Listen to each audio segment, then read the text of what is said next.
बच्चों आज हम लोग आ गए हैं इलेक्ट्रोसेट के लेक्चर नंबर 12 में। आगे जैसे आपने देख रहे हो स्क्रीन पे लिखा भी है बच्चों। और ठीक है, लेक्चर 12 में हम लोग आज गॉस थ्योरम की एक एप्लीकेशन और डिस्कस करने वाले हैं। और आपको आपने लेक्चर 11 देखा होगा बच्चों, तो लेक्चर 11 में हमने गॉस थ्योरम की एक एप्लीकेशन डिस्कस की थी। ठीक है, जो थी हमने एक हॉलो कंडक्टिंग स्फेयर के इलेक्ट्रिक फील्ड निकाला था। उसके आउटसाइड कितना होता है, उसकी सरफेस पे कितना होता है और उसके इनसाइड कितना होता है। ठीक है बच्चों, तो इन लेक्चर से पहले मतलब लेक्चर 12 से पहले के लेक्चर देखिए बच्चों। ठीक है, क्योंकि चीजें आपस में लिंक करती हैं। जैसे मैंने कल बहुत सी बातें एक्सप्लेन की थी, वो बातें आज भी अप्लाई होंगी। ठीक है, तो हो सकता है कि हर दिन इतनी बातें क्या डिस्कस ना हो पाए।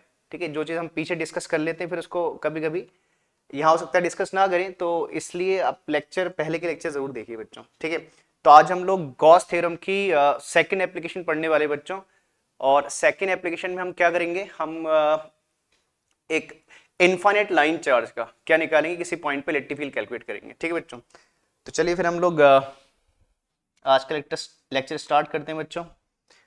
तो आज हमारा गॉस थ्योरम की सेकंड एप्लीकेशन है, जो है electric field due to electric field due to an infinitely long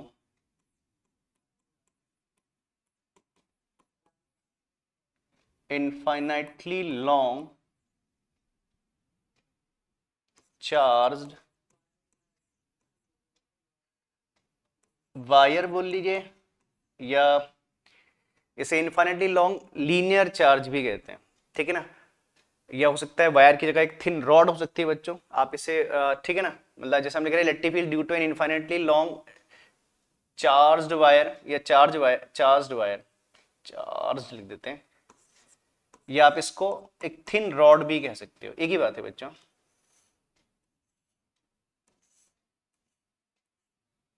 तो हम लोग क्या कर रहे हैं, एक इन्फाइनेटली लॉन्ग चार्ज वायर का किसी पॉइंट पे क्या निकालेंगे बच्चों, इलेक्ट्रिक फील्ड क्या करेंगे, कैलकुलेट करेंगे। और जैसे मैंने कल भी इससे पहले लेक्चर में भी बच्चों डिस्कस किया था कि लेक्चर नंबर 11 में, कि हम लोग गॉस थ्योरम की हेल्प से एक डिस्ट्रीब्यूटेड चार्ज का क्या निकाल रहे हैं, इलेक्ट्रिक फील्ड कैलकुलेट कर रहे हैं। तो ध्यान देना बच्चों, कहते हैं ये आपको याद होगा, हमने लेक्चर 1 में, अगर आपने लेक्चर 1 देखा होगा, तो मैंने कहा था कि क्या होता है जब भी आप किसी थिन वायर या थिन रॉड को चार्ज देते हो, चार्ज में पॉजिटिव चार्ज में नेगेटिव, तो वो चार्ज उसकी लेंथ में यूनिफॉर्मली क्या होता है, डिस्ट्रीब्यूट हो जाता है। ठीक है, तो समझना बच्चों, तो डायग्राम में समझ लेते हैं इस बात को, समझना ध्यान से समझना बच्चों। तो इसके लिए हम क्या करते हैं, एक थिन वायर अज्यूम कर लेते हैं विच मे कैरी पॉजिटिव चार्ज और मे कैरी नेगेटिव चार्ज।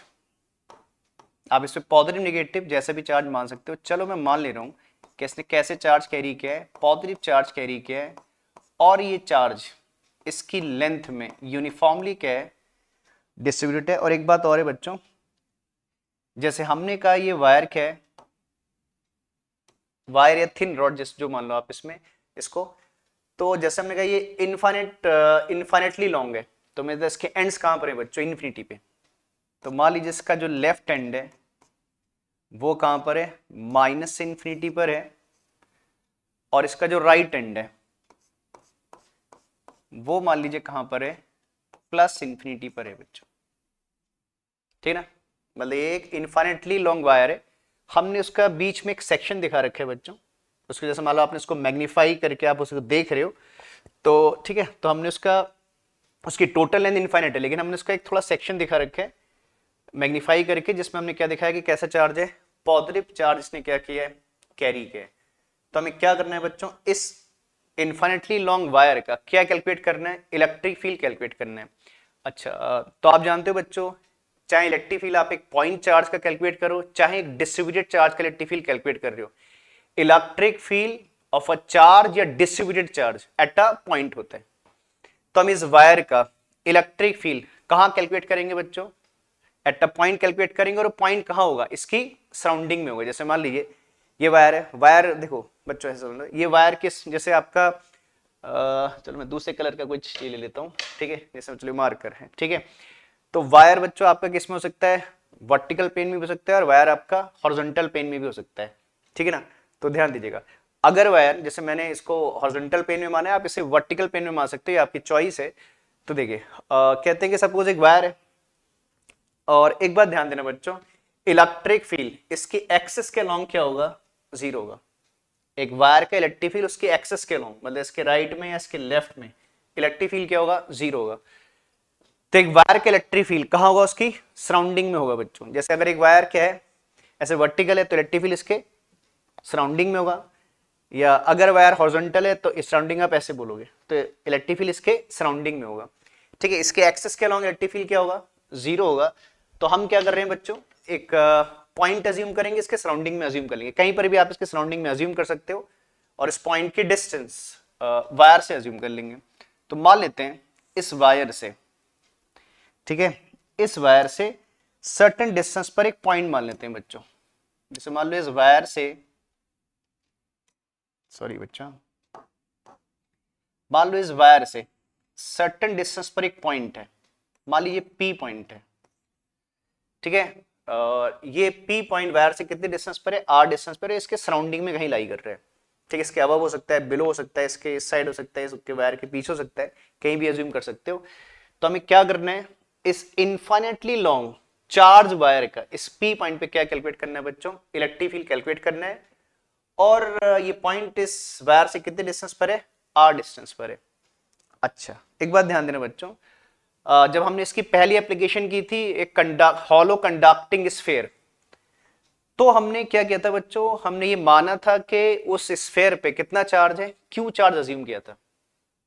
मैं इससे पहले जो हमने एप्लीकेशन की थी इसकी first application electric field due to hollow conducting sphere, तो वहां पर हमने क्या दो चीज लेट की थी बच्चों, हमने एक हॉलो कंडक्टिंग स्फेयर माना था जिसकी रेडियस मानी थी आर, और हमने माना था कि उसने कितना चार्ज कैरी किया है, क्यू चार्ज कैरी किया है, जो उसकी सरफेस में डिस्ट्रीब्यूटेड है, ठीक है। तो देखो जब हमने स्फेयर अज्यूम किया बच्चों, तो हमने चार्ज भी अज्यूम किया कि चार्ज उस स्फेयर पे कितना चार्ज है, क्यू चार्ज है। क्योंकि जब आप स्फेयर अज्यूम कर रहे हो तो इसका एक फाइनाइट एरिया होगा, जैसे अगर आप उसकी रेडियस को आर मान रहे हो तो उसका एरिया 4 पाई आर स्क्वायर होगा। तो एक फाइनाइट एरिया पर चार्ज क्या होगा, फाइनाइट होगा। लेकिन इस केस में जैसे हमने कहा बच्चों क्या है, इस वायर की टोटल लेंथ कितनी है, इन्फिनिटी है, ठीक है ना, माइनस इन्फिनिटी से प्लस इन्फिनिटी तक ये वायर स्ट्रेच्ड है। तो इस वायर की टोटल लेंथ क्या है, इन्फिनिटी है, और जो चार्ज है इसकी लेंथ में क्या है, डिस्ट्रीब्यूटेड है, ठीक है।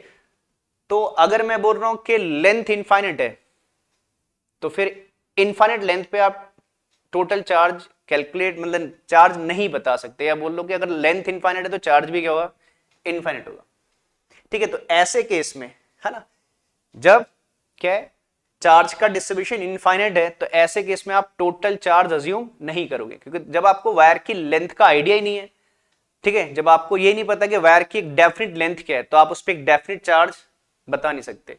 तो इस केस में आप चार्ज अज्यूम नहीं करोगे, इस केस में आप चार्ज अज्यूम नहीं करोगे।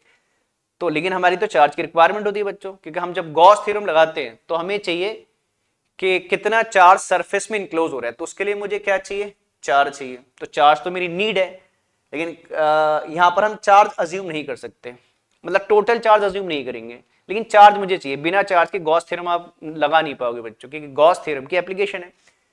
तो ऐसे केस में अगर आपने लेक्चर 1 देखा होगा बच्चों, अगर लेक्चर 1 नहीं देखा है तो मैंने कहा था चार्ज के बारे में बेसिक बातें हमने लेक्चर 1 में डिस्कस की थी, तो लेक्चर 1 जरूर देखिए, ठीक है, क्योंकि इस पूरे चैप्टर का बेस लेक्चर 1 में है। तो आपको याद होगा मैंने बताया लेक्चर 1 में हमने पढ़ा था कि 3 टाइप के चार्ज का डिस्ट्रीब्यूशन होता है, एक linear charge distribution, surface charge distribution और वॉल्यूम चार्ज डिस्ट्रीब्यूशन। इस केस में चार्ज का है लेंथ में, तो इसे क्या बोलते हैं, लीनियर चार्ज डिस्ट्रीब्यूशन, और उसके लिए एक टर्म यूज करते हैं जिसे बोलते हैं लीनियर चार्ज डेंसिटी, लैम्डा से रिप्रेजेंट करते हैं बच्चों। लैम्डा का मतलब होता है charge per unit length. Means अगर मैं ये बोलता हूं कि इस वायर की लीनियर चार्ज डेंसिटी लैम्डा है, मैं बोलूं अगर मैं अज्यूम कर लूं इस वायर की लीनियर चार्ज डेंसिटी लैम्डा है, तो मींस इस वायर के यूनिट लेंथ पर कितना चार्ज होगा, लैम्डा होगा, ठीक है ना बच्चों। अगर मैं बोल लूं कि इस वायर की लीनियर चार्ज डेंसिटी लैम्डा है, तो मींस इस वायर के यूनिट लेंथ पे चार्ज कितना होगा, लैम्डा होगा। और अगर मैं इस वायर की एल लेंथ ले लूं बच्चों, एल लेंथ पे कितना चार्ज होएगा, एल लेमडा। ठीक है, तो क्या आप रिक्वायर्ड लेंथ पे चार्ज बता सकते हो विद द हेल्प ऑफ क्या, लेमडा। तो इस केस में बच्चों आप टोटल चार्ज अज्यूम नहीं करोगे, आप क्या अज्यूम करोगे, इस वायर की लीनियर चार्ज डेंसिटी। ठीक है, तो इनिशियली जो हम लेट लिखेंगे क्या करेंगे बच्चों, तो हम मान लेंगे कि एक पी पॉइंट है जो एक वायर जिसकी लीनियर चार्ज डेंसिटी लेमडा है, उससे कितने डिस्टेंस पे लाई कर रहे हैं, आर डिस्टेंस पे क्या कर रहे हैं बच्चों, लाई कर रहे हैं। ठीक है, तो चार्ज अज्यूम नहीं करेंगे यहां पर इनफाइनाइट डिस्ट्रीब्यूशन के केस में। ठीक बच्चों, तो चलिए हम तो इनिशियल तो आप लेट ये करोगे, चलो मैं इनिशियल लेट थोड़ा सा लिख देता हूं बच्चों। ठीक है, कि आप इनिशियली क्या लेट करोगे, ध्यान देना, मैंने क्या बोला कि आपने ये बताना है कि एक वायर है जिसकी लीनियर चार्ज डेंसिटी लैम्डा है और उससे आर डिस्टेंस पर हमने क्या करना है, हमने एक पॉइंट अज्यूम किया है और इसी पॉइंट पे मुझे क्या करना है, इस वायर के इलेक्ट्रिक फील्ड कैलकुलेट करना है। ठीक है बच्चों, तो थोड़ा सा मैं इस डायग्राम को थोड़ा सा शिफ्ट करूंगा बच्चा, थोड़ा नीचे कर देता हूं इस डायग्राम को, थोड़ा लिखने के लिए हमको स्पेस मिल जाए, तो इसको थोड़ा किनारे कर देते हैं ना।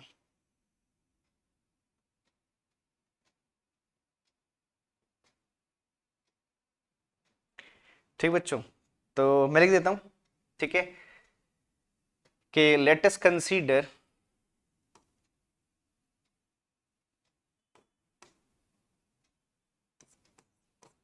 है ना। सबसे पहले आप ये बताओगे बच्चों, लेट में क्या आपने पॉइंट कहां अज्यूम किया है और जिससे अज्यूम किया है उसने कितना चार्ज अज्यूम, उसके पास कितना चार्ज है, उसकी लीनियर चार्ज डेंसिटी क्या है। तो लिख देते हैं कि let us consider a point P, let us consider a point P at a distance r, from an infinitely long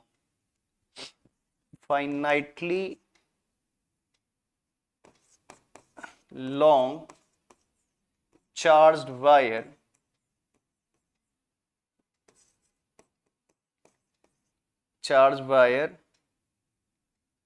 of linear charge density lambda, of linear charge density lambda। ठीक बच्चों, तो आपने बता दिया है ना कि हमने एक पी पॉइंट अज्यूम किया है जो एक वायर से आर डिस्टेंस पे और उस वायर की लीनियर चार्ज डेंसिटी कितनी है, लैम्डा है। ठीक बच्चों, तो इनिशियली आपने इतना लेट करना है। अब सुनो बच्चों, ठीक है, तो ये पी पॉइंट है जहां पर मुझे क्या करना है, इलेक्ट्रिक फील्ड कैलकुलेट करना है। ठीक है, और ये ध्यान दीजिएगा, हम ये गॉस थ्योरम की एप्लीकेशन पढ़ रहे हैं, तो मींस और गॉस थ्योरम इस फॉर इलेक्ट्रिक फ्लक्स होती है, तो मींस हम फ्लक्स के मेथड से क्या निकालने जा रहे हैं बच्चों, फील्ड कैलकुलेट करने जा रहे हैं। तो हमने इससे पिछले लेक्चर में डिस्कस किया था बच्चों। ठीक है, तो मैंने कहा पिछले लेक्चर को जरूर देखिए। ठीक है, उसमें मैंने पूरा बताया था कि क्या कंसेप्ट होता है, थोड़ा हल्का एक बार दोबारा बता देता हूँ। तो देखो बच्चों, अब आपने इस पी पॉइंट पे क्या निकालना है, इलेक्ट्रिक फील्ड निकालना है। ठीक है, और हमने कहा इलेक्ट्रिक फील्ड हम किस मेथड से निकालेंगे, फ्लक्स के मेथड से फील्ड निकालेंगे, मतलब फ्लक्स के हेल्प से क्या निकालेंगे, इलेक्ट्रिक फील्ड निकालेंगे। अब हमारे पास फ्लक्स निकालने के दो मेथड होते हैं बच्चों ना। चलो मैं थोड़ा सा, कल भी मैंने बताया था। ठीक है, हमारे पास फ्लक्स निकालने के दो मेथड है। एक मेथड जो बेसिक मेथड है ई डॉट ए, ठीक है ना, और एक मेथड है जो गॉस ने बताया क्यू बाय एप्सिलॉन नॉट, है ना। ठीक बच्चों, तो आपने करना क्या है, देखो ध्यान देना। और जैसे हमने कहा कि गॉस थ्योरम से आप फ्लक्स तभी निकाल पाओगे जब आपके पास एक क्लोज सरफेस होगी और उस सरफेस ने कुछ चार्ज इनक्लोज किया होगा। ठीक बच्चों, तो आपने करना क्या है बच्चों, समझो पहले, इसमें भी जाएंगे, जो बात मैंने लिखी उससे पहले एक बात समझिए। तो आपने करना क्या है बच्चों, इलेक्ट्रिक फ्लक्स निकालना है। आपने इलेक्ट्रिक फ्लक्स निकालना है दो मेथड से, पहले ई डॉट ए मेथड से फ्लक्स निकालना है, फिर गॉस थ्योरम से फ्लक्स निकालना है, और दोनों फ्लक्स को क्या करना है, इक्वेट करना है। ये मैंने इससे पहले एप्लीकेशन में भी डिस्कस किया था, लेक्चर इससे पहले लेक्चर में, तो मैंने कहा उसको जरूर देखो बच्चों उस लेक्चर को। ठीक है, तो हम नहीं करना है। ठीक है, पहले क्या करना है, क्लोज सरफेस माननी है। उस क्लोज सरफेस क्यों मानी, कि गॉस थ्योरम बिना क्लोज सरफेस के आप अप्लाई नहीं कर पाओगे, तो आपने क्लोज सरफेस माननी है। उस क्लोज सरफेस से एक पहले इलेक्ट्रिक फ्लक्स निकालना है ई डॉट ए मेथड से, फिर किससे निकालना है बच्चों, गॉस थ्योरम से, और दोनों फ्लक्स को क्या करना है, इक्वेट कर देना है। तो आपका फ्लक्स एलिमिनेट हो जाएगा और क्या आ जाएगा, लास्ट में आपका इलेक्ट्रिक फील्ड आ जाएगा। तो मीन सबसे पहली रिक्वायरमेंट हमारी क्या है बच्चों, हमें क्या करना है, क्लोज सरफेस अज्यूम करनी है, क्योंकि जब तक हमारे पास क्लोज सरफेस नहीं होगी हम इलेक्ट्रिक फ्लक्स कैलकुलेट नहीं कर पाएंगे। अब ये मैंने पिछले लेक्चर में बताया था बच्चों के, जब आप एक क्लोज सरफेस मानोगे उस क्लोज सरफेस को बोलते हैं गॉसियन सरफेस, ठीक है। तो क्लोज सरफेस मानते टाइम आपने दो बातों का ध्यान देना है बच्चों। एक तो जो भी आप क्लोज सरफेस मानोगे, जो भी आपको सूटेबल शेप लगता है, पहली कंडीशन होती है कि वो सरफेस, मेरे बात सुन, मैंने क्या बोला बच्चों, फिर एक बात दोहरा रहा हूं, हमने क्लोज सरफेस माननी है। क्लोज सरफेस मानने के पीछे रीजन क्या है कि हमें, जब तक हम क्लोज सरफेस नहीं मानेंगे तो हम गॉस थ्योरम अप्लाई नहीं कर पाएंगे। तो हम पहले क्लोज सरफेस मानेंगे और इस क्लोज सरफेस से इन दोनों मेथड से फ्लक्स निकाल के क्रिएट करेंगे और आपका फ्लक्स एलिमिनेट हो जाएगा, फील्ड मिल जाएगा, ठीक है। तो आप क्लोज सरफेस की तरफ चले, तो सबसे पहले नीड क्या है मेरी, एक क्लोज सरफेस अज्यूम करना, ठीक है। तो आप क्लोज सरफेस, मैंने कहा कि जब आप अज्यूम करोगे जो भी आपको सुटेबल शेप लगता है वो आप अज्यूम कर सकते हो। तो जब सरफेस मानोगे तो दो बातों का ध्यान देना है बच्चों, जो भी आप सरफेस मानोगे ये पॉइंट टू सरफेस पे लाई करना चाहिए, या ये पॉइंट टू सरफेस को टच करना चाहिए और सरफेस पे लाई करना चाहिए। और दूसरी कंडीशन है कि जो भी सरफेस मानोगे उसके अंदर मोर और लेस कुछ चार्ज क्या होना चाहिए, इनक्लोज होना चाहिए बच्चों। देखो ना, अगर चार्ज इनक्लोज नहीं हुआ तो फ्लक्स जीरो तो फील्ड भी फिर क्या हो जाएगा, जीरो हो जाएगा। तो चार्ज का इनक्लोज होना भी जरूरी है बच्चों, ठीक है ना। तो जैसे आपने देखोगे पिछले लेक्चर में हमने पिछली एप्लीकेशन में क्या किया था, हमने जो क्लोज सरफेस मानी थी वो स्फेरिकल शेप मानी थी, क्योंकि वहां पर हमें स्फेयर सूट कर रहा था बच्चों, ठीक है ना। तो उस दिन हमें, इससे पिछले एप्लीकेशन में हमने स्फेयर माना कि स्फेयर सूट कर रहा था। आज देखते हैं कि कौन सी सरफेस हमें सूट करेगी, हमारे लिए कौन सी सरफेस सूटेबल होगी। तो इस केस में बच्चों स्फेरिकल सरफेस सूटेबल नहीं होगी। अगर आप एक स्फेरिकल सरफेस मानोगे तो इलेक्ट्रिक फील्ड और एरिया वेक्टर की डायरेक्शन हर पॉइंट पे डिफर कर जाएगी बच्चों। और अगर हर पॉइंट पे इलेक्ट्रिक फील्ड और एरिया वेक्टर की डायरेक्शन डिफरेंट होगी तो इतने पॉइंट पे मैं उनके बीच का एंगल डिटरमाइन नहीं कर पाऊंगा और मैं फ्लक्स कैलकुलेट नहीं कर पाऊंगा, ठीक है ना। तो इस केस में हमारा स्फेयर हमको सूट नहीं, आप स्फेयर बना के देख लेना और स्फेयर के एलिमेंट लेना और फिर एरिया वेक्टर इलेक्ट्रिक फील्ड की डायरेक्शन डाल के देखना बच्चों, वो डिफरेंट पॉइंट पे डिफरेंट हो जाएगी। अब उतने में मैं नहीं जा रहा हूं, लेंदी हो जाएगा टॉपिक। तो यहां पर आपका जो सुटेबल सरफेस है वो बच्चों है सिलेंड्रिकल, सिलेंड्रिकल सरफेस। हम एक सिलेंडर मानेंगे, होता है ना, ऐसे किसी सिलेंडर के अंदर से किसी वायर को क्या कर सकते हो बच्चों, पास कर सकते हो, ठीक है। ठीक, तो यहां पर हमारा सुटेबल सरफेस क्या रहेगी, हमको सिलेंडर रहेगी। तो हम यहां पर क्या अज्यूम करेंगे, सिलेंडर अज्यूम करेंगे। अब मैं सिलेंडर बनाऊंगा तो आपको समझ में आएगा मैंने सिलेंडर क्यों माना, ठीक है। तो मैं क्या करता हूं बच्चों, एक सिलेंड्रिकल सरफेस क्या कर देता हूं, अज्यूम कर लेता हूं। और जैसे मैंने कहा कि जो भी सरफेस अज्यूम करोगे ये पॉइंट टू सरफेस पे क्या करना चाहिए, लाई करना चाहिए, ठीक है। तो मैं कितने रेडियस का सिलेंडर मानूंगा बच्चों, आर रेडियस का। अगर मैं आर रेडियस का सिलेंडर मानूंगा अराउंड दिस वायर तो ये पॉइंट टू सिलेंडर को क्या कर देगा, टच। मैं सिलेंडर बना देता हूं बच्चों, तो मैं क्या करता हूं, एक आर रेडियस का सिलेंडर अज्यूम कर लेता हूं बच्चों ना। तो हम क्या करते हैं, एक आर रेडियस का सिलेंडर अज्यूम कर लेते हैं,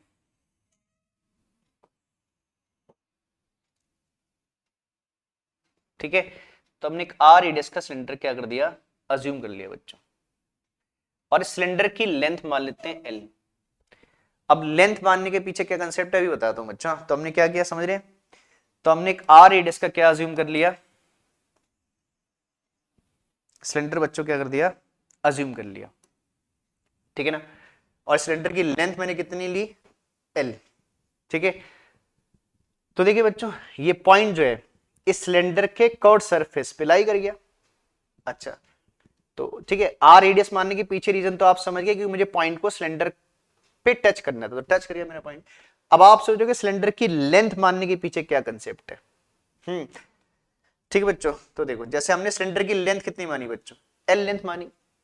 और अभी मैंने पीछे बोला, जैसे यहां पर लिखा भी है बच्चों, कि इस वायर की लीनियर चार्ज डेंसिटी कितनी है, लैम्डा है, ठीक है बच्चों। इस वायर की लीनियर चार्ज डेंसिटी लैम्डा है, मींस इस वायर के यूनिट लेंथ पे कितना चार्ज है, लैम्डा चार्ज है। और इस सिलेंडर की लेंथ कितनी बच्चों, एल है। अगर सिलेंडर की लेंथ एल है तो वायर का कितना पोर्शन सिलेंडर के अंदर है, तो वो भी एल है। और अगर यूनिट चार्ज पर, सॉरी यूनिट लेंथ पे चार्ज क्या है, लैम्डा है, तो इस वायर, सॉरी इस सिलेंडर के अंदर वायर का एल पोर्शन है, तो एल पोर्शन पे कितना चार्ज होगा बच्चों, लैम्डा एल। तो मींस इस सिलेंडर ने कितने चार्ज को इनक्लोज किया है, लैम्डा एल। इसकी रिक्वायरमेंट कहां आएगी, जब आप गॉस थ्योरम लगाओगे बच्चों, तो आपको क्यू इनसाइड चाहिए होगा। तो क्यू इनसाइड कैलकुलेट करने के लिए मैंने सिलेंडर की क्या की है, लेंथ भी अज्यूम की है बच्चों। ठीक है, ये बात समझ रहे। तो हमने क्या किया, एक आर रेडियस और एल लेंथ का क्या अज्यूम कर लिया बच्चों, सिलेंडर अज्यूम कर लिया। इसको हटा देता हूं मैं, ठीक है ना। अब ये सिलेंडर हमारे अज्यूम करने के पीछे पर्पस क्या है बच्चों, ठीक है। तो इस अब जो हमने सिलेंडर माने इसे क्या बोलेंगे, सिलेंड्रिकल गॉसियन सरफेस। क्योंकि हमने जो क्लोज, देखो हमने कहा कि हमें क्लोज सरफेस मानने के पीछे बच्चे एक रीजन है, क्योंकि Gauss theorem is for a close surface. ठीक है, तो क्लोज सरफेस हमने गॉस थ्योरम की वजह से मानी है, तो इसे क्या बोलेंगे, सिलेंड्रिकल गॉसियन सरफेस बोलेंगे।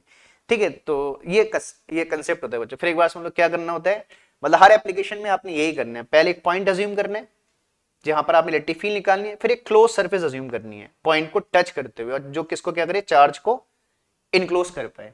देखो भाई देखो, अब टोटल चार्ज तो इनक्लोज हम कर नहीं पाएंगे बच्चों, क्योंकि टोटल वायर की लेंथ कितनी है, इन्फिनिटी। तो क्या मैं इनफाइनाइट लेंथ का सिलेंडर मानूं, नहीं, आपने सिलेंडर फाइनाइट लेंथ का मानना है, ठीक है ना।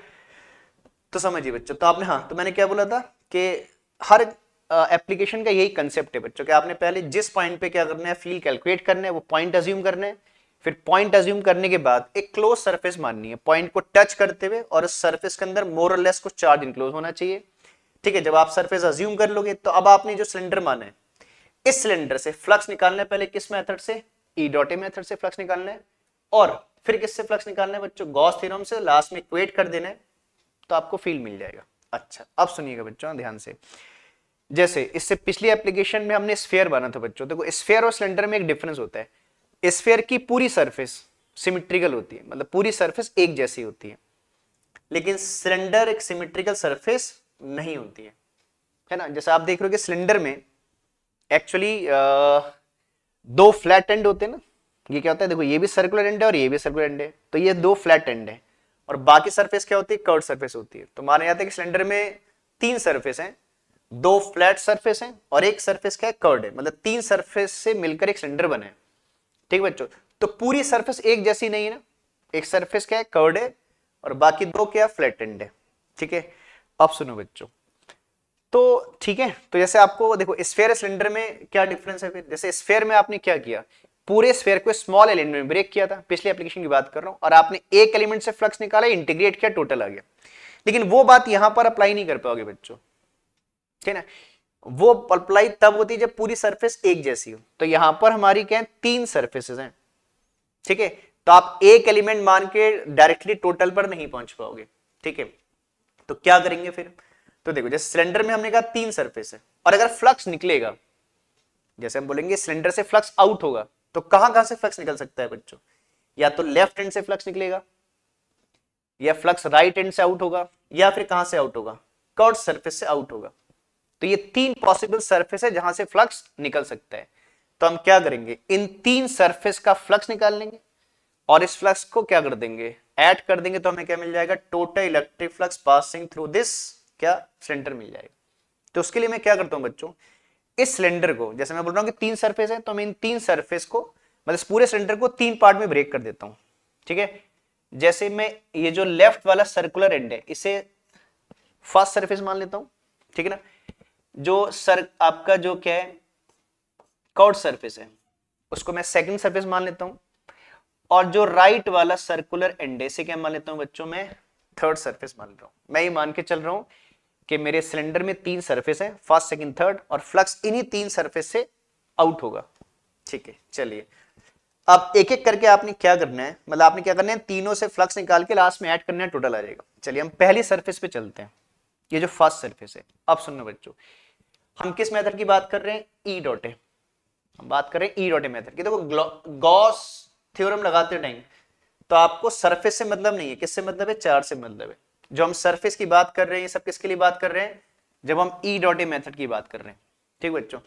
तो आप जानते हो बच्चों, अगर आपने किसी भी गिवन सरफेस से इलेक्ट्रिक फ्लक्स निकालना है using E dot a method, ठीक है, तो उसके लिए आपको, पीछे के लेक्चर में मैंने बहुत बार बार रिपीट किया ये बात को, कि किसी भी गिवन सरफेस से फ्लक्स निकालना चाहते हो अगर ई डॉट ए मेथड से, तो आपने क्या करना है, उस सरफेस पे आपको क्या चाहिए, इलेक्ट्रिक फील्ड की डायरेक्शन चाहिए, और क्या चाहिए, एरिया वेक्टर की डायरेक्शन चाहिए। ठीक है। तो उन दो की डायरेक्शन दिखाने के लिए मैं क्या करता हूं बच्चों, इस सरफेस, पहली सरफेस पे आ जाता हूं और इसमें एक स्मॉल एलिमेंट अज्यूम कर लेता हूं। मैं क्या करता हूं, इस पे एक स्मॉल एलिमेंट, जैसे मान लो, ठीक है, मैं इस एलिमेंट को कुछ मान लेता हूं डी ए। कितना है बच्चों, ठीक है। मैं ये मान ले रहा हूं कि मैंने जो सर्कुलर एंड है इसको स्मॉल एलिमेंट्स में ब्रेक कर दिया और एक एलिमेंट अज्यूम कर दिया, इसका एरिया कितना है, डी है, ठीक ना। अब मुझे क्या चाहिए, इस एरिया एलिमेंट पे इलेक्ट्रिक फील्ड की डायरेक्शन चाहिए और किसकी डायरेक्शन चाहिए, एरिया वेक्टर की डायरेक्शन चाहिए बच्चों। अच्छा, इलेक्ट्रिक फील्ड किसका है, इस वायर का है, ठीक ना। तो देखो मैं एक मार्कर ले लेता हूं बच्चों, जैसे वायर है ना, इस मार्कर को मैं ब्लैक इसमें दिखा रहा हूं, ब्लैक फिर आपको दिखेगा नहीं, ठीक है, मार्कर है देखो जैसे ना, ठीक है, इसको वायर मान लीजिए। अब इससे इलेक्ट्रिक फील्ड लाइन कैसे निकलेंगे, रेडियली आउटवर्ड, जैसे किसी ट्यूबलाइट से लाइट रेज निकलती है रेडियली आउटवर्ड्स, क्योंकि पॉजिटिव चार्ज इसलिए रेडियली आउटवर्ड बोल रहा हूं, और अगर नेगेटिव चार्ज होगा तो लाइनें रेडियली इनवर्ड्स होंगी, टुवर्ड्स द वायर होंगी, अभी फिलहाल अवे फ्रॉम द वायर होंगी, ठीक है। तो क्या होगा बच्चों, ध्यान देना, तो जैसे मान लीजिए ये क्या है, एक वायर है, ठीक है, और ठीक है, ठीक, तो इस मैंने कहा इस वायर से क्या होगा, इलेक्ट्रिक फील्ड लाइन रेडियली क्या होंगी, आउट होंगी, देखो राइट में टुवर्ड्स राइट जाएंगी, अप में ऊपर ऊपर जाएंगी, नीचे स्क्वायर के नीचे जाएंगी, लेफ्ट में लेफ्ट को जाएंगी। तो ये एलिमेंट इस वायर के अबव है बच्चों, ठीक है ना। तो इस वायर से इलेक्ट्रिक फील्ड लाइन निकलेंगी रेडियली क्या, आउटवर्ड्स। तो इस एरिया एलिमेंट को ऐसे क्रॉस करते हुए जाएंगी बच्चों, देखो ना, इस वायर से इलेक्ट्रिक फील्ड लाइन निकलेंगे और एरिया एलिमेंट को ऐसे क्रॉस करते हुए जाएंगे। अगर किसी बच्चे ने एरिया एलिमेंट नीचे माना है तो इलेक्ट्रिक फील्ड लाइन भी डाउनवर्ड दिखाएगा। चलिए, ये तो आ गया कि इस एरिया एलिमेंट के लिए इलेक्ट्रिक फील्ड की डायरेक्शन ऐसे होगी। अब बात करते हैं किसकी, एन कैप की बात करते हैं, जिसे बोलते हैं एरिया वेक्टर। ध्यान देना बच्चों, ये जैसे आपको बोर्ड पे ऐसे जैसे लग रहा होगा, ये ऐसा नहीं है बच्चों, ऐसा है, जैसे मेरे हाथ को मान लीजिए ऐसा, इट इज फेसिंग लेफ्ट, ठीक है। और आप जानते हो कि एरिया वेक्टर है ना, एरिया वेक्टर की डायरेक्शन फिक्स होती है, किसी भी एरिया एलिमेंट की अगर आप डायरेक्शन दिखा रहे हो तो आपने उस एरिया एलिमेंट पे नॉर्मल डालने और इट इज ऑलवेज आउटवर्ड। जैसे इलेक्ट्रिक फील्ड देखो आउटवर्ड भी हो सकता है और इनवर्ड, जैसे अगर नेगेटिव चार्ज है तो इलेक्ट्रिक फील्ड रेडियली डाउनवर्ड्स होगा, अभी प्लस है तो रेडियली आउटवर्ड्स है, ठीक है। और एरिया वेक्टर तो हमेशा रेडियली आउटवर्ड्स ही होता है। तो जैसे मेरे हाथ को मान लीजिए ना ऐसे, तो ये जो आपका फेस है सिलेंडर की ऐसे, तो नॉर्मल ऐसे डालेंगे बच्चों, रेडियली आउटवर्ड्स। तो इस पे क्या करेंगे, एक नॉर्मल डाल देंगे जो किसकी डायरेक्शन रिप्रेजेंट कर रहा है बच्चों, एरिया वेक्टर की डायरेक्शन को क्या कर रहा है, रिप्रेजेंट कर रहा है, इसे एन कैप से लिखते हैं, ठीक है ना, समझ रहे। तो देखिए, तो इस सरफेस पे मतलब इस लेफ्ट वाले सर्कुलर एंड पे इलेक्ट्रिक फील्ड और एन कैप में कितना एंगल हो गया बच्चों, 90 डिग्री, ठीक है। तो यहां पर आपका एंगल आ गया 90 डिग्री, क्योंकि बिना इस एंगल के आप इलेक्ट्रिक फ्लक्स कैलकुलेट नहीं कर पाओगे। सबसे पहली नीड आपकी यही है बच्चों, कि जिस सरफेस से फ्लक्स निकाल रहे हो उस सरफेस पे इलेक्ट्रिक फील्ड और एरिया वेक्टर की डायरेक्शन आपने शो करनी होगी। चलिए, ये तो हो गया पहली सरफेस पे। अब आ जाते हैं बच्चों सेकंड सरफेस, जो हमारी इस सिलेंडर की कर्व्ड सरफेस है। जब हमारे एंगल तीनों सरफेस पे आ जाएंगे तो हम फ्लक्स पे निकाल लेंगे, ठीक है बच्चों। तो पहले एंगल मार्क कर लेते हैं हर जगह पर। अब आ जाइए कर्व्ड सरफेस पर, जिसको मैंने सेकंड सरफेस नाम दिया बच्चों। इस पर भी एक स्मॉल एलिमेंट मान लीजिए, भाई एरिया वेक्टर दिखाने के लिए एक स्मॉल एलिमेंट मान लीजिए। अब देखो इतनी बड़ी सरफेस है जहां आपको स्पेस मिलता है वहां मान लीजिए, चलिए मैं इधर मान लेता हूं। अब मैं ये एलिमेंट किस पे मान रहा हूं बच्चों, इस कर्व्ड सरफेस पर। ये एलिमेंट इसकी कर्व्ड सरफेस है बच्चों, है ना, कर्व्ड सरफेस पर है। चलो इस एलिमेंट का एरिया भी मान लेता हूं डी ए, ठीक है ना। अब मुझे इस एलिमेंट पर क्या दिखाना है, इलेक्ट्रिक फील्ड और किसकी डायरेक्शन दिखानी है बच्चों, एरिया वेक्टर की डायरेक्शन दिखानी है। तो अगेन देखो ना, सिलेंडर के अंदर वायर है और इस वायर से लाइनें कैसे निकलने लगी होंगी, रेडियली आउटवर्ड आउट हो रही होंगी। तो ये इस एलिमेंट को ऐसे क्रॉस करते हुए बाहर को जा रही होंगी बच्चों, वायर से लाइन क्या होंगी, आउट होंगी, और उसको रेडियली आउटवर्ड क्रॉस करके बाहर जा रही होंगी। तो इलेक्ट्रिक फील्ड की डायरेक्शन ऐसे हो जाएगी बच्चों इस एरिया एलिमेंट के लिए। अब आया किसकी डायरेक्शन, इस एरिया एलिमेंट की डायरेक्शन, ठीक है। तो उसके लिए क्या करोगे, इस एरिया एलिमेंट पे क्या डालोगे बच्चों, एक नॉर्मल डाल दोगे, ठीक है, और नॉर्मल की डायरेक्शन आउटवर्ड। मैं एक बार फिर आपको बता देता हूं बच्चों, जैसे ये है, ठीक है ना, जैसे ये है ना बच्चों, देखो ये कर्व सरफेस ही हुई है सिलेंडर की, ये सिलेंडर है ना, मार्कर सिलेंडर है, ठीक है। अब इस पे मुझे नॉर्मल डालना है। देखो फेस पे जब नॉर्मल डालोगे, ऐसे फेस ऐसा है बच्चों ना, चलो फेस वाली दिखा देता हूं आपको, ये फेस ऐसी है, तो फेस पे तो नॉर्मल ऐसे डालेंगे बच्चों, है ना, फेस पे नॉर्मल ऐसे डालेगा। और जब कर्व सरफेस पे नॉर्मल डालेंगे तो नॉर्मल ऐसे डलेगा बच्चों। तो फेस पे नॉर्मल ऐसे था, कर्व सरफेस पे नॉर्मल ऐसे डलेगा, ठीक बच्चों। तो तो इस पर आप क्या डाल दोगे, एक नॉर्मल डाल दोगे। तो देखिए बच्चों, यहां पर एरिया वेक्टर ऑफ फील्ड की डायरेक्शन क्या है बच्चों, सेम है, तो इनके बीच में कितना एंगल है, 0। ठीक है, तो इसका मतलब कर्व्ड सरफेस का कोई भी एलिमेंट आप अज्यूम करोगे तो हर एलिमेंट के लिए ई और एन कैप क्या होंगे, पैरेलल, तो एंगल कितना होगा, 0। चलिए आ गया सेकंड सरफेस के लिए। अब आते हैं बच्चों फाइनल थर्ड सरफेस पर। तो यहां पर भी एक स्मॉल एलिमेंट अज्यूम कर लेते हैं, ठीक है ना। इसके एरिया को बच्चों कोई डीए मान लेते हैं। मैं जितने एलिमेंट है सबके एरिया डीए मान रहा हूं। मैंने कहा भी था बच्चों कि जब आप किसी सरफेस को ब्रेक करोगे तो एलिमेंट्स में ब्रेक करोगे और हर एलिमेंट का एरिया क्या होना चाहिए, सेम, क्योंकि सिमिट्री नहीं होगी तो आप इंटीग्रेशन से ऐड नहीं कर पाओगे बच्चों। अगेन मैंने क्या किया, जैसे मैंने लेफ्ट सरफेस पे एक एलिमेंट माना, ऐसे राइट पे मान लिया बच्चों। और जो कंडीशन देखो इसके लिए वही कंडीशन इसके लिए भी है। इसके लिए भी इलेक्ट्रिक फील्ड रेडियली आउटवर्ड्स होंगी बच्चों, ठीक है। तो इलेक्ट्रिक फील्ड ऐसे होगा। अब देखो जैसे मैंने कहा था ये फेस ऐसी है, तो ये फेस ऐसी होगी बच्चों। मेरे हाथ को फेस मान लो, जैसे मेरा पाम है। अब इस पे एक नॉर्मल डालोगे, ऐसे डालोगे ना बच्चों, रेडियली आउटवर्ड्स। तो दिस इज एन कैप, ठीक है। थोड़ा सा टेढ़ा हो गया बच्चों, इसको सीधा कर देते हैं। It is radially outwards n cap, ठीक बच्चों। तो आप देखो तीनों सरफेस जहां से हम फ्लक्स कैलकुलेट करने वाले हैं, तीनों सरफेस पे आपको एंगल का पता लग गया। कितना कितना हो गया, यहाँ 90, यहाँ 0, और अब यहां पर कितना हो गया, 90। अब आप एंगल जानते हो तो इन तीनों सरफेस पे क्या निकाल सकते हो, इलेक्ट्रिक फ्लक्स निकाल सकते हो, ठीक है ना। और ये तीनों फ्लक्स को ऐड कर दोगे तो क्या मिल जाएगा, टोटल फ्लक्स मिल जाएगा, ठीक है। तो देखो मेन है बच्चे इस टॉपिक में डायग्राम। आप डायग्राम की प्रैक्टिस करो। ज्यादातर बच्चे एंगल में गलतियां करते हैं, तो वो एंगल की गलती नहीं करनी है बच्चों, ठीक है ना। एक बार आपने डायग्राम की प्रैक्टिस कर ली तो लिखने में फिर ज्यादा लेंदी नहीं, आसान है बच्चों।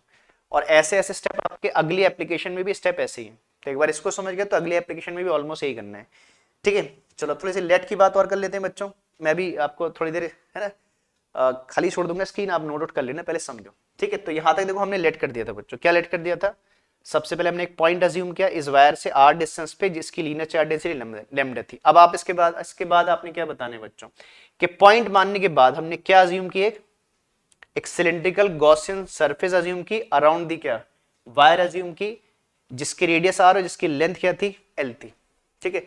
तो इस बात को भी आपने बच्चों लिखना है, ठीक है। तो चलिए मैं इस बात को भी लिख देता हूं थोड़ा सा, है ना, यही लिख देता हूं कि इसके बाद जो आपने किया। तो लेट बताते हुए चलना है, मैं पीछे से आपसे बच्चों बोलते आ रहा हूं इस बात को, क्योंकि डायरेक्शन में जो भी आप अज्यूम कर रहे हो वो जरूर बताओ, ठीक है। सामने वालों को पता लगे आप क्या अज्यूम करके चल रहे हो, ठीक है। तो अब हम इसके बारे में लिख रहे हैं कि नाउ वी टेक, है ना, इसके बाद हमने क्या क्या बता रहे कि now we take a cylindrical Gaussian surface.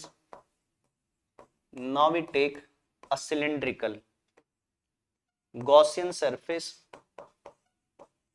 Now we take a cylindrical Gaussian surface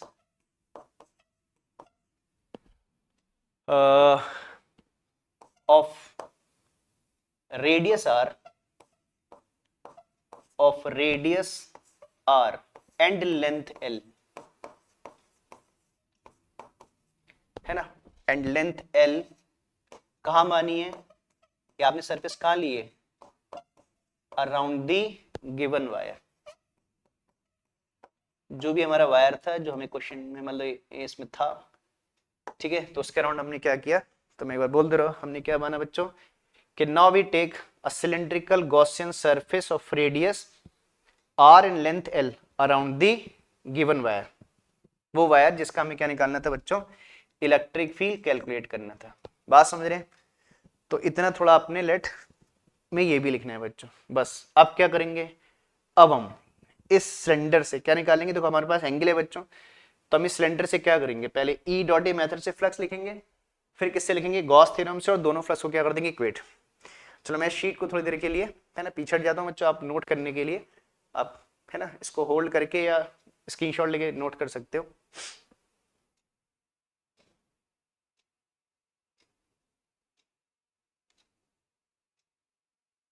ठीक है, तो आपने कर लिया होगा बच्चों। बाकी देखो वीडियो में कभी पॉज करके, इसलिए मैं थोड़ा पीछे हट जा रहा हूँ, कभी भी आप पॉज करके नोट कर सकते हो। चलो बच्चों अब हम चलते हैं अपनी, ये तो हमारा लेड वाला पार्ट हो गया और डायग्राम हमारा कंप्लीट हो गया। बस ठीक है, अब हमें कैलकुलेशन वाला पार्ट है। ठीक है, तो अब हम क्या कर रहे हैं, इस सिलेंडर से क्या निकालेंगे, टोटल फ्लक्स। मैं सीधे टोटल फ्लक्स लिख रहा हूं बच्चों, और टोटल फ्लक्स किसके बराबर होगा, फ्लक्स थ्रू फर्स्ट सरफेस। देखो ना, इन तीनों सरफेस के फ्लक्स को ऐड कर दोगे तो क्या मिल जाएगा बच्चों आपको, total flux.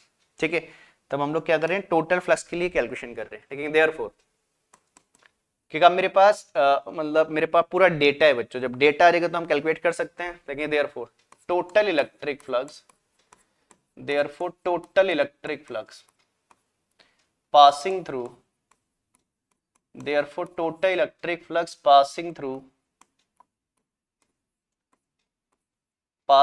the Gaussian surfaces, passing through the Gaussian surface,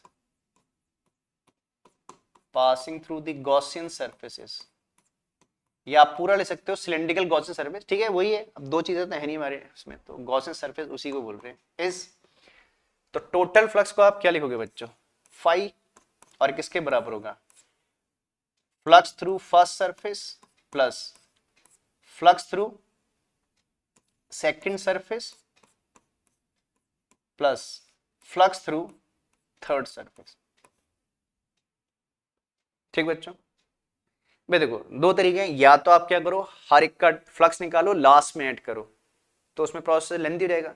जब हमको पता है कि लास्ट में तीनों को ऐड ही करने हैं, तो स्टार्टिंग से ऐड करते हुए चल रहे हैं ना बच्चों, खाली स्टेप क्यों बढ़ाएंगे।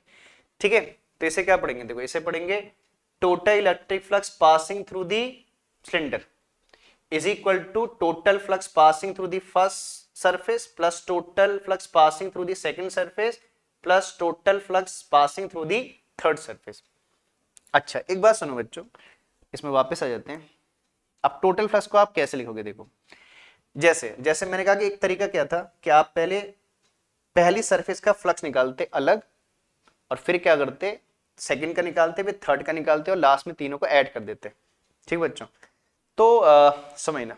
लेकिन अच्छा, अगर मैं क्या करता, पहली सरफेस का फ्लक्स निकालता इंडिविजुअली अलग, तो क्या करता बच्चों, पहले मैं इस स्मॉल एलिमेंट से फ्लक्स निकालता, जैसे पीछे के लेक्चर में आपने देखा, तो डी फाइव बोलता और क्या बोलता, ई डॉट डी ए, क्या बोलता बच्चों, है ना, समझो। हाँ, कि अगर मैंने कहा कि अगर मैं पहले फर्स्ट सरफेस से फ्लक्स निकालता, तो क्या करता, पहले एक स्मॉल एलिमेंट का फ्लक्स निकालता, ठीक है ना, और फिर इसको क्या करता, इंटीग्रेट, तो है ना, अगर मैं क्या करता, इसको इंटीग्रेट कर देता, तो पहली सरफेस का टोटल फ्लक्स आ जाता। तो हम क्या करते, total flux through the first surface को क्या लिखते, integration E dot D A, ये करते हैं, ये तो करते बच्चों। ये काम 3 बार करना पड़ता है और सबको लास्ट में ऐड करना पड़ता है। ठीक है, तो हमारे स्टेप्स थोड़े बढ़ जाते, तो यही काम मैं बच्चों सीधे एक ही बार में कर रहा हूं। ठीक है, और देखो हम आज हम टोटल फ्लक्स लिख रहे हैं, तो देखो टोटल फ्लक्स क्या होता है बच्चों, integration of A small flux. ठीक है, तो यही बात मैं यहां पर भी लिख रहा हूं, फिर यही बात सीधे यहां लिख देता हूं, सॉरी, यही बात मैं यहां लिख देता हूं बच्चों ना।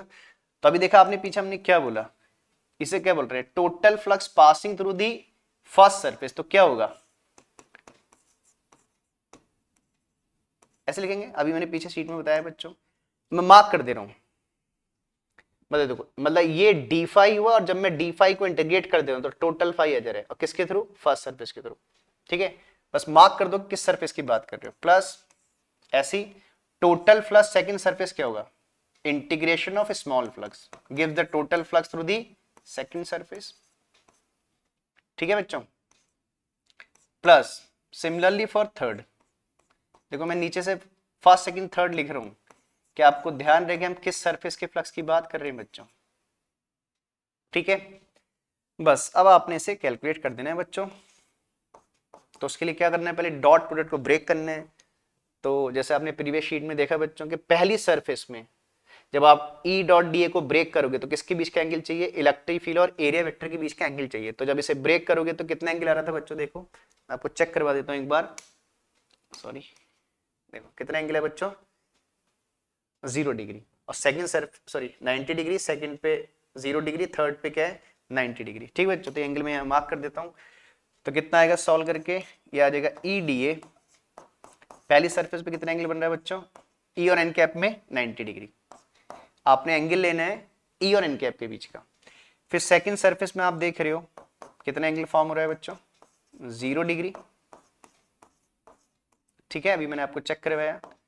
और थर्ड सरफेस में कितना एंगल बन रहा है, E D A cos of 90 degree, है ना बच्चों। प्रीवियस शीट में जाके आप चेक कर सकते हो, एंगल क्लियर दिख रहे हैं। और आप सब जानते हो बच्चों कॉस 90 कितना होता है, 0। तो फर्स्ट और सेकंड का फ्लक्स कितना रहेगा, 0, सॉरी फर्स्ट एंड थर्ड का। और कॉस 0 कितना रहेगा, 1 हो जाएगा। तो देखो बच्चों, ठीक है, कॉस 90 0 हो गया, है ना, ये 0 हो गया, ये आपका 1 हो गया, और ये क्या हो गया, 0 हो गया। ठीक है, तो ये 0 हुआ तो पूरे टर्म 0 हो गई, तो ये फ्लक्स कितना हो गया, 0। ठीक बच्चों, और cos 0 कितना हो गया, 1। तो कितना बचा, सेकंड ई डी ए और प्लस cos 90 कितना हो गया, 0। तो थर्ड सरफेस पे फ्लक्स क्या हो गया, 0। इसका मतलब इलेक्ट्रिक फ्लक्स खाली किस सरफेस से निकल रहा है बच्चों, सेकंड सरफेस से निकल रहा है। और एक प्रैक्टिकल लॉजिक भी है, देखो ना, प्रैक्टिकली भी सोचो बच्चों, लॉजिकली भी सोचो। लाइनें कहां जा रही है, देखो ना, क्या लाइनें टूवर्ड्स लेफ्ट या लाइनें टूवर्ड्स राइट ट्रेवल कर रही है बच्चों, नहीं कर रही है। और जब लाइनें टूवर्ड्स लेफ्ट या राइट नहीं होंगी तो क्या इन सरफेस से फ्लक्स निकलना चाहिए, नहीं निकलना चाहिए। तो लॉजिक भी कहता है सिंपल, ठीक है ना। तो देखो इलेक्ट्रिक फील्ड लाइन खाली किस सरफेस को काट रही है, सेकंड सरफेस को क्रॉस करके जा रही है। तो आपका फ्लक्स सेकंड सरफेस से, लॉजिक भी कहता है निकलना चाहिए, इन सरफेस से निकलना भी नहीं चाहिए। तो आपने इसको थियोरेटिकली ऐसे नहीं लिखना है, हमने मैथमेटिकली लिखना है चीज को। तो हमने इस बात को डायरेक्ट नहीं लिखा, मैथमेटिकली शो कर दे कि हाँ फ्लक्स 0 है। ठीक बच्चों, तो कितना रहेगा, सेकंड ई डॉट डी। और एक बात और भी समझिए, देखिए बड़ी इंपॉर्टेंट सी बात है बच्चों के, देखो हमने पॉइंट कहां माना था, मतलब हमारा पॉइंट कहां लाई कर रहे हैं बच्चों, देखो सेकंड सरफेस पे लाई कर रहे हैं। और जिस सरफेस पे हमने पॉइंट अज्यूम किया, देखो लास्ट में वही सरफेस बच भी रही है बच्चों, बच रही है ना। सेकंड सरफेस पे पॉइंट है और सेकंड सरफेस, और ये इलेक्ट्रिक फील्ड क्या कहलाएगा, देखो ना, ये ई इलेक्ट्रिक फील्ड कहां पर है, सेकंड सरफेस पे, और मेरा पॉइंट भी सेकंड सरफेस पे ही है। तो लॉजिकली सब सही चल रहा है ना बच्चों, देखो तो लॉजिक भी है इस बात का। चलिए ठीक है, तो यही फील्ड हमें कैलकुलेट करना है। तो टेक इट आउटसाइड, और किसको इंटीग्रेट कर दोगे बच्चों, डीए को इंटीग्रेट कर दोगे। तो इलेक्ट्रिक फील्ड को आप बाहर कर लोगे बच्चों, तो ये आ रहेगा ई, और इंटीग्रेशन ऑफ कितना रहेगा, डीए हो जाएगा बच्चों। बस आपने इस, और मैं लिख दे रहा हूं सरफेस का नाम लिख दे रहा हूं, मतलब आपको ये ध्यान रहे। देखो सरफेस लिखने के पीछे रीजन क्या है बच्चों, मतलब आपको ये ध्यान रहे कि किसका एलिमेंट है, ये सेकंड सरफेस का एलिमेंट है। ठीक है, अब बात ये आई कि integration of DA for second, इसका क्या मतलब है, मींस देखो मैंने पीछे के लेक्चर्स में भी कहा था बच्चों, integration is also known as summation. इसको समेशन भी पढ़ा जाता है, जैसे सीरीज के लिए हम समेशन यूज करते हैं ना, समेशन साइन, ऐसा सीरीज के टर्म के समेशन के लिए लगाते हैं। तो इंटीग्रेशन और समेशन इक्विवेलेंट कहलाते हैं, ये भी वही काम करता है, इंटीग्रेशन भी।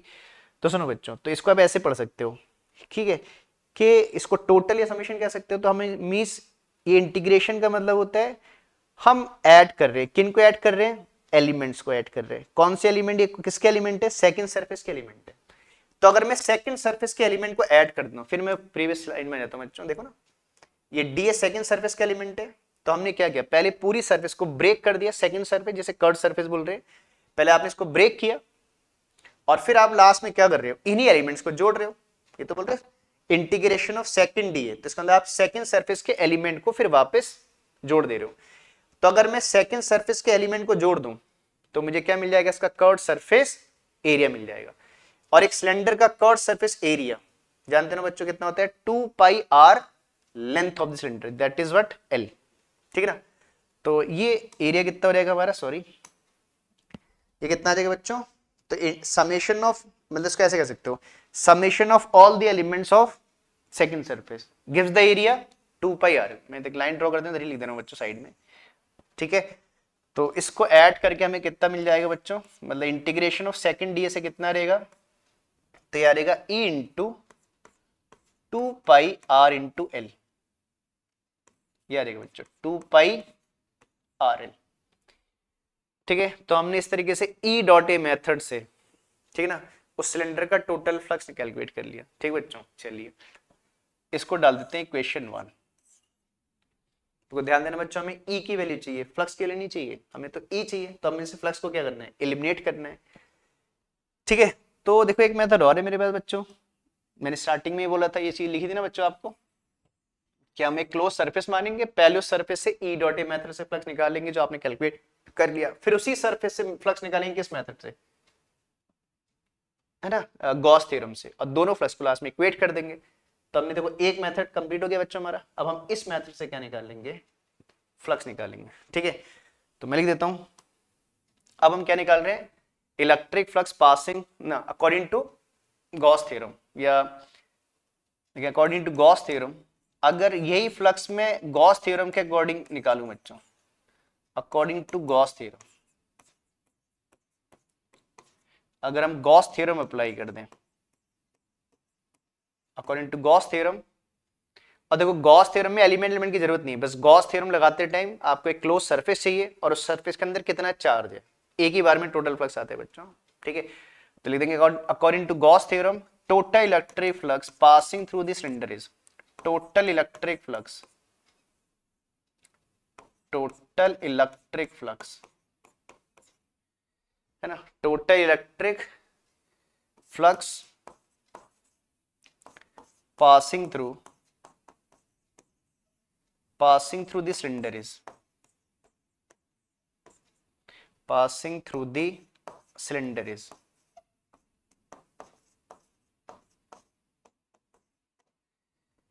ठीक बच्चों, जानते हैं गॉस थ्योरम क्या होता है, phi is equal to q inside over कितना, एप्सिलॉन नॉट।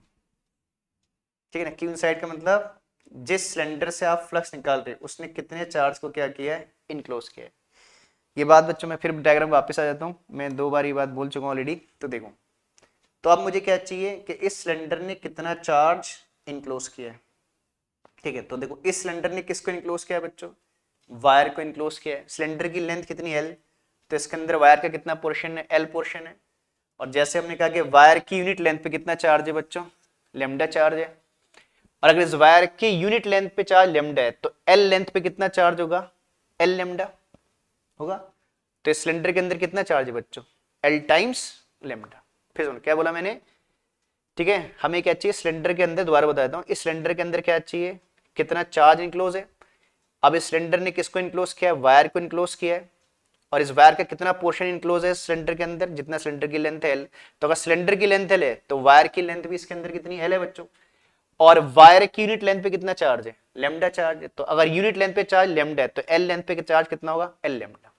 ठीक है, तो charge enclose by the cylinder कितना हो गया बच्चों, एल लेमडा ना, ये लेमडा एल, ये एल लेमडा, जैसे लिख दो की बात है, किसी को पहले किसी को बाद में लिख दो, मैटर नहीं करता है।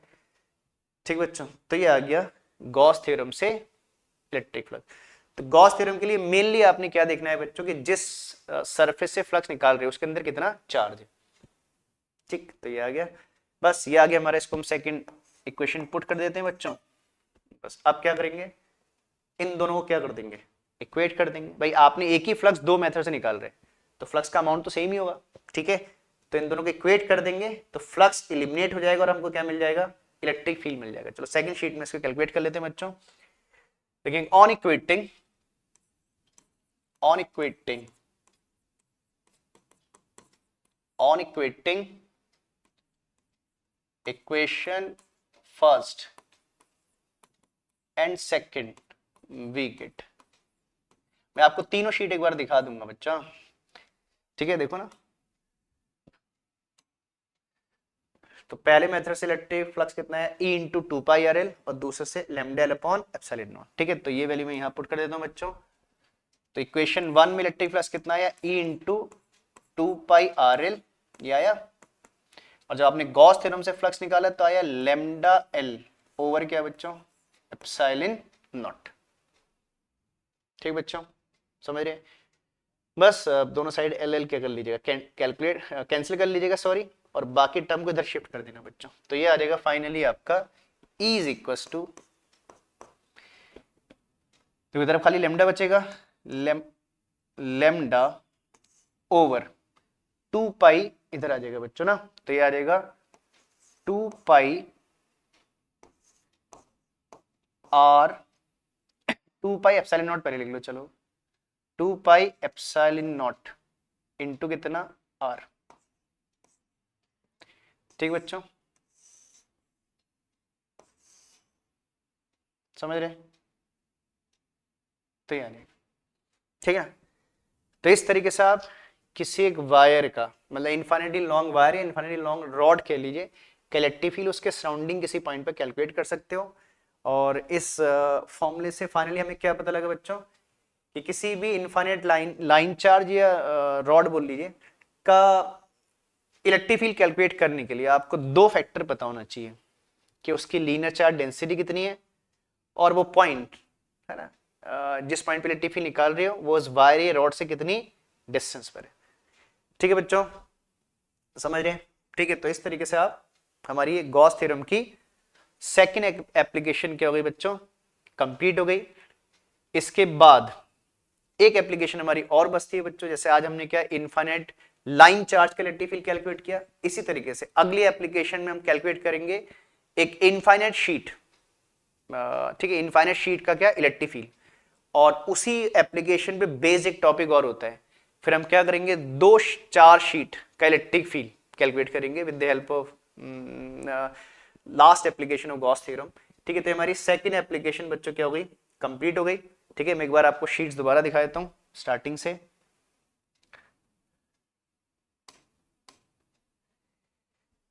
ठीक बच्चों, तो इस टॉपिक में देखो मेन है बच्चों डायग्राम, डायग्राम की प्रैक्टिस करो। ठीक है ना? तो बाकी देखो इधर जो मैंने लिखा था बच्चों, ये तो कैलकुलेशन का पार्ट नहीं है, वो मैंने खाली कुछ बातें एक्सप्लेन करने के लिए लिखा है। इधर वाला जो साइड है ना, इधर से। चलो मैं कुछ सेकंड के लिए होल्ड कर रहा हूँ, स्क्रीन आप नोट कर लीजिएगा।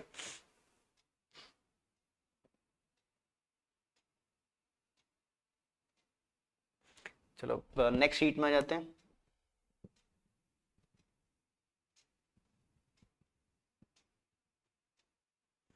और फिर आ गई हमारी बच्चों लास्ट शीट जिसमें थोड़ी सी कैलकुलेशन हमने की है।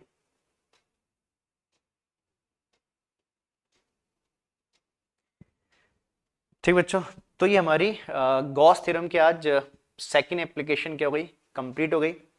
तो अभी इस लेक्चर में फिर नेक्स्ट एप्लीकेशन की बात नहीं कर रहे हैं, फिर लेक्चर काफी लेंथी हो जाएगा क्योंकि अगली एप्लीकेशन और उस पर बेसिक टॉपिक है। हम सोच रहे हैं कि अगले लेक्चर में उस एप्लीकेशन और उस पर बेसिक जो टॉपिक है दोनों को एक साथ ही क्या कर लें, डिस्कस कर लें।